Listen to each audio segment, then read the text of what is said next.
Hello everyone, कैसे हो आप सब। उम्मीद करती हूँ आप सब बढ़िया होंगे। आप सबका स्वागत है कम अज़ कम 13 पे। जैसे कि आप सबको पता है कि हम लोगों ने बिजनेस ऑर्गेनाइजेशन की क्लास को कंटिन्यू कर रखा है, जिसमें से अभी तक हम लोगों ने चैप्टर 4 देख चुके हैं और हमारा चल यूनिट नंबर 2 और यूनिट नंबर 2 में आज का हमारा चैप्टर है 5, जिसका नाम है व्यावसायिक संगठनों के प्रारूप।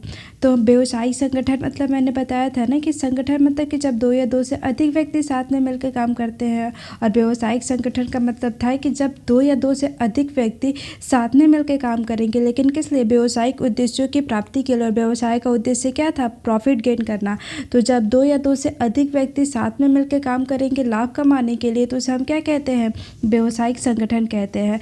तो व्यावसायिक संगठन के प्रारूप मतलब कि कितने ऐसे रूप है बिजनेस ऑर्गेनाइजेशन के जिसके अंतर्गत 2 या 2 से अधिक व्यक्ति साथ में मिलकर काम तो करते हैं लेकिन लाभ कमाने के लिए करते हैं। तो वो कौन कौन सा कॉम्बो बन सकता है, कौन कौन सा सीक्वेंस है, व्यावसायिक संगठन के प्रारूप कौन कौन से होते हैं, किस किस प्रारूप में 2 या 2 से अधिक व्यक्ति साथ में मिलकर काम करते हैं प्रॉफिट गेन करने के लिए। पहले हम देख लेते हैं व्यावसायिक संगठन के प्रारूप क्या होते हैं। तो व्यावसायिक संगठन के प्रारूप का मतलब, जैसे कि आप लोगों ने मार्केट में देखा होगा, बहुत ही अलग अलग प्रकार के बिजनेस देखने को मिलते हैं।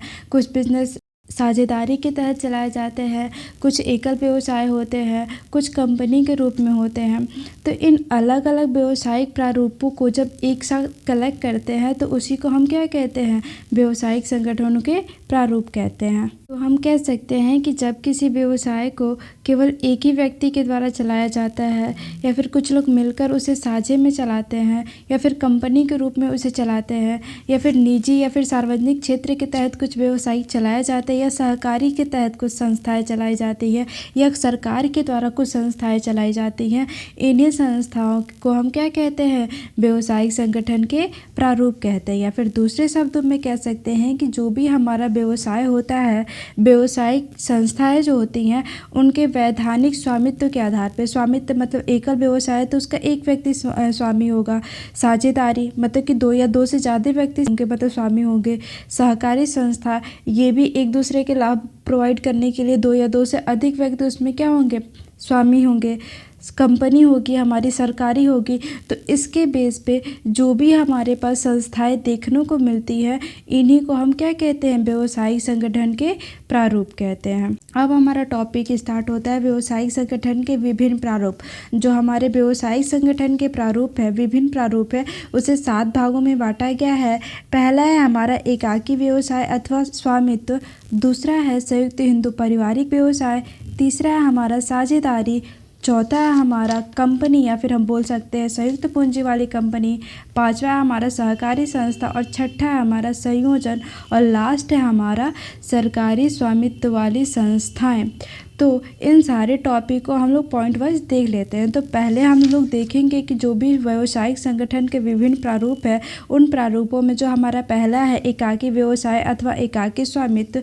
तो एकाकी व्यवसाय मतलब समझ में आ रहा है ना कि ऐसा बिजनेस जो एक व्यक्ति के द्वारा चलाया जा रहा होगा, मतलब कि उस पर कंट्रोल, उसका निगमन, उसका नियंत्रण, उसमें कैपिटल की व्यवस्था, उसमें प्रॉफिट का हकदार, उसमें रिस्क का जिस पे बोझ बर्डन आएगा, इन सारी चीज़ों के लिए जब एक ही व्यक्ति जिम्मेदार होता है, तो इस प्रकार के व्यवसाय को या फिर इस प्रकार की संस्था को हम क्या कहते हैं, एकाकी व्यवसाय या फिर एकाकी स्वामित्व वाली संस्था कहते हैं।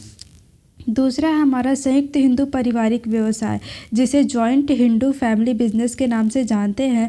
संयुक्त हिंदू पारिवारिक व्यवसाय का मतलब ये होता है कि यह एक प्रकार का व्यवसाय है जिसका नियंत्रण या फिर निगमन एक परिवार के द्वारा किया जाता है। उस पर कंट्रोल उस व्यवसाय का वो घर के मुखिया के हाथ में होता है, और उस पर जो कार्य करने वाले व्यक्ति होते हैं वो फैमिली मेंबर के ही सदस्य होते हैं। तो इस प्रकार के हमारे व्यवसाय को हम क्या कहते हैं, संयुक्त हिंदू पारिवारिक व्यवसाय कहते हैं। और इस व्यवसाय में जो मुखिया होता है, सारी मैनेजमेंट से रिलेटेड क्रियाएं करता है, वो घर का जो सबसे बड़ा व्यक्ति होगा, उसी व्यक्ति के द्वारा इस व्यवसाय को क्या किया जाता है, मैनेज करके चलाया जाता है। तो उस मुखिया के द्वारा ही इस व्यवसाय में क्या सारे डिसीजन लिए जाते हैं, और घर के मतलब कि जो भी परिवार के सदस्य होते हैं इस ऑर्गेनाइजेशन में या फिर इस संस्था में क्या करते हैं, एम्प्लॉय का काम करते हैं। इस प्रकार की व्यावसायिक संस्था केवल हमारे इंडिया में देखने को मिलती हैं। नेक्स्ट है हमारा साझेदारी, जिसे हम कहते हैं पार्टनरशिप। साझेदारी भी एक व्यावसायिक संगठन का प्रारूप है, जिसमें क्या होता है कि कुछ व्यक्ति क्या करते हैं, आपस में मिलकर एक समझौता करते हैं और उस समझौते के तहत किसी व्यवसाय की स्थापना करते हैं। और उस स्थापना के व्यवसाय की स्थापना करेंगे तो वो लोग उस समझौते के तहत आपस में मिलकर उस व्यवसाय को क्या करते हैं, चलाते हैं। और उसके अंतर्गत जो भी प्रॉफिट होता है तो इस समझौते के तहत जितने भी व्यक्ति जुड़े होते हैं उस प्रॉफिट को क्या कर लेते हैं, आपस में बांट लेते हैं। और एक जो हमारी साझेदारी संस्था होती है उसमें साझेदारों की अधिकतम संख्या 20, और अगर किसी बैंकिंग संस्था के अंतर्गत साझेदारी करनी है तो उसमें साझेदारों की अधिकतम संख्या कितनी होती है, 10 होती है। नेक्स्ट है संयुक्त पूंजी वाली कंपनी, जिसे हम जॉइंट स्टॉक कंपनी बोलते हैं या फिर कंपनी भी बोलते हैं।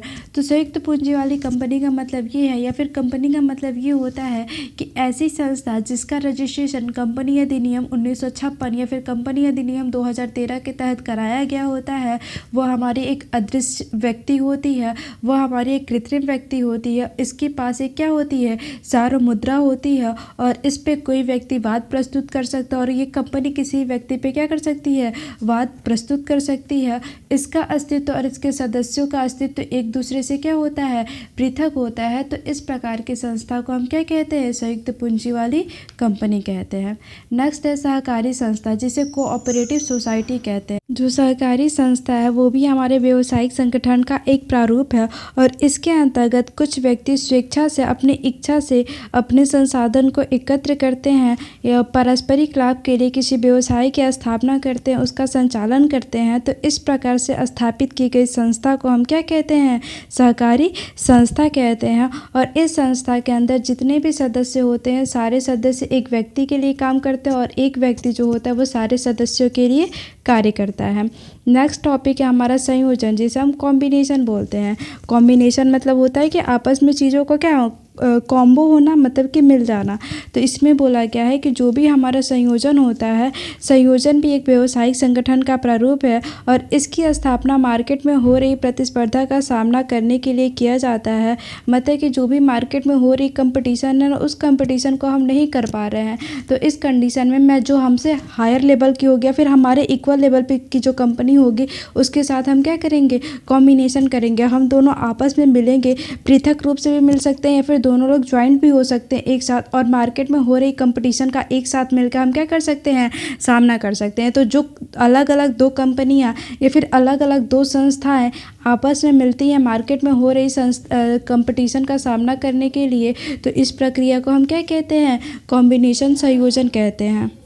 फॉर एग्ज़ाम्पल, जब मार्केट में जियो आया था तो उसके पहले जो हमारा वोडाफोन था, आइडिया था, वो एक अलग अलग सिम के रूप में हमें मार्केट में मिलते थे।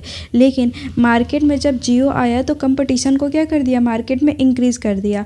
तो उस कंपटीशन का सामना करने के लिए जब वोडाफोन और आइडिया आपस में मिल गए ताकि मार्केट में जो कंपटीशन है उस कंपटीशन का सामना कर सके, और वो आपस में मिल के क्या बन गए, पहले वोडाफोन अलग था और आइडिया अलग था। तो अब हम क्या देखते हैं, VI देखते हैं ना।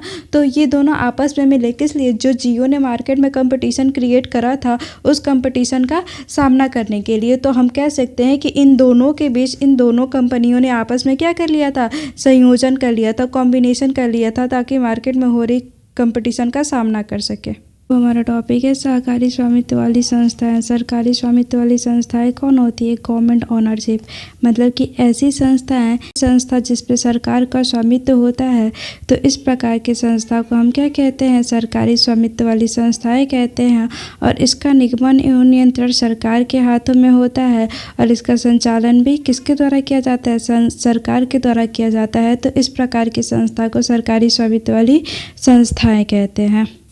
अब हमारा टॉपिक स्टार्ट होता है कि व्यावसायिक संगठन के विशिष्ट प्रारूप का चुनाव। मतलब कि जब हम किसी प्रकार के व्यवसायिक संगठन का चुनाव करते हैं, कि अगर हम बिजनेस को स्टार्ट करने के बारे में सोचेंगे तो उसमें सोचें किस प्रकार के व्यावसायिक संगठन होना चाहिए। तो किसी एक प्रकार के व्यावसायिक संगठन के प्रारूप का चयन करेंगे तो वही हमारा क्या कहलाएगा, व्यावसायिक संगठन के विशिष्ट प्रारूप का चुनाव कहलाएगा। तो व्यावसायिक संगठन के विशिष्ट प्रारूप का चुनाव करते समय किन किन बातों को ध्यान में रखना चाहिए, या फिर व्यावसायिक स्वामित्व के प्रारूप का चुनाव किस आधार पर करना चाहिए। तो पहला है कि जिस भी हम व्यावसायिक संगठन का चुनाव करेंगे उसका चुनाव करते समय इस बात का ध्यान रखेंगे कि उसकी स्थापना क्या हो, सुगम स्थापना हो, कि ऐसे व्यवसायिक संगठन का चुनाव करना जिसकी हम क्या कर सकते हो, ईजी तरीके से इस्टेब्लिश कर सकते हो और उसे आसानी से हम क्या कर सकते हो, चला सकते हो। तो इस प्रकार के व्यवसायिक संगठन का चुनाव करना चाहिए। नेक्स्ट है पूंजी की मात्रा। जिस प्रकार के व्यवसायिक संगठन के प्रारूप का चुनाव करेंगे, उस प्रारूप को चलाने के लिए, उसको स्टार्ट करने के लिए कितनी मात्रा में कैपिटल की ज़रूरत होगी, कितनी मात्रा में पूंजी की ज़रूरत होगी, इस बात को भी ध्यान रखना चाहिए। वैधानिक औचित्य, जैसे कि अगर हम किसी प्रकार के व्यवसायिक संगठन का चुनाव कर रहे हैं, अगर साझेदारी संस्था का चुनाव करेंगे तो उसे भी साझेदारी अधिनियम के अंतर्गत उनको क्या कराना पड़ेगा, रजिस्ट्रेशन कराना पड़ेगा। किसी संयुक्त पूंजी वाली कंपनी का चुनाव करेंगे तो उसे कंपनी अधिनियम के तहत रजिस्ट्रेशन कराना पड़ेगा। तो इस प्रकार अगर व्यवसायिक स्वामित्व का चुनाव कर रहे हैं तो उस कंडीशन में इस बात को ध्यान में रखेंगे कि उसके जितने भी वैधानिक औचित्य है उसे हम क्या करें, फुलफिल करें। दायित्व की सीमा, मतलब कि इस प्रकार के व्यवसायिक संगठन का चुनाव करना जिसकी दायित्व की सीमा क्या है, दायित्व की सीमा का मतलब क्या है कि पूरी रिस्पॉन्सिबिलिटी मेरे ऊपर हो या फिर रिस्पॉन्सिबिलिटी को क्या कर दिया जाए, बांट दिया जाए। तो दायित्व की सीमा कितनी होनी चाहिए, उसके आधार पर हम क्या संगठन के प्रारूप का चुनाव करेंगे। अगर अकेले चलाना चाहते हैं तो एकल व्यवसायिक संगठन का चुनाव करेंगे। अगर हम चाहते हैं कि जो भी उसका दायित्व है, उसकी दायित्व की सीमा है हमारे ऊपर कम हो, तो हम सहकारी या फिर साझेदारी संस्था का हम क्या कर सकते हैं, चुनाव कर सकते हैं। टॉपिक है हमारा स्वामित्व का हस्तांतरण। जब भी हम व्यवसायिक संगठन के प्रारूप का चुनाव करेंगे उस पर इस बात का ध्यान में रखेंगे कि उसके स्वामित्व का हस्तांतरण किया जा सकता है कि नहीं किया जा सकता है। हस्तांतरण मतलब ये होता है कि मैं अपनी जो भी हमने बिजनेस स्टार्ट कर रखा है उसको आसानी से हम क्या करेंगे, दूसरे को ट्रांसफ़र कर देंगे। तो व्यवसायिक संगठन का चुनाव करते समय इस बात को भी ध्यान में रखना चाहिए कि वो क्या हो, उसके स्वामित्व का हस्तांतरण आसानी से किया जा सकता हो। नेक्स्ट लोच, जो भी हम व्यवसायिक संगठन के विशिष्ट प्रारूप का चुनाव करते समय इस बात का ध्यान में रखेंगे कि वो क्या हो, लोच हो, उसमें फ्लेक्सिबल हो, मतलब कि ज़रूरत के अकॉर्डिंग उसे बढ़ा सकते हो, ज़रूरत के अकॉर्डिंग उसे क्या कर सकते हो, छोटा कर सकते हो।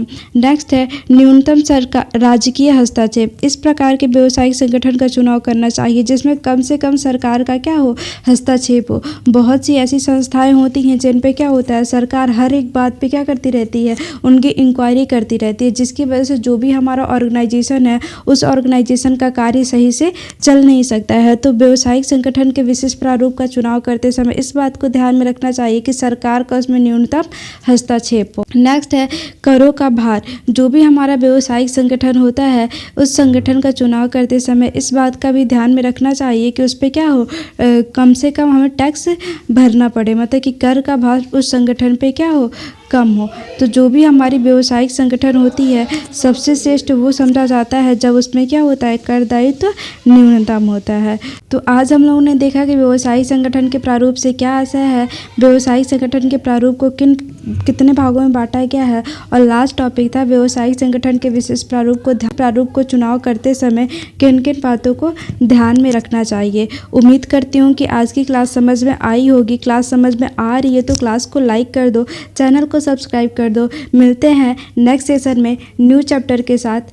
आज के लिए इतना ही। Thank you so much for watching video. जय हिंद, जय भारत।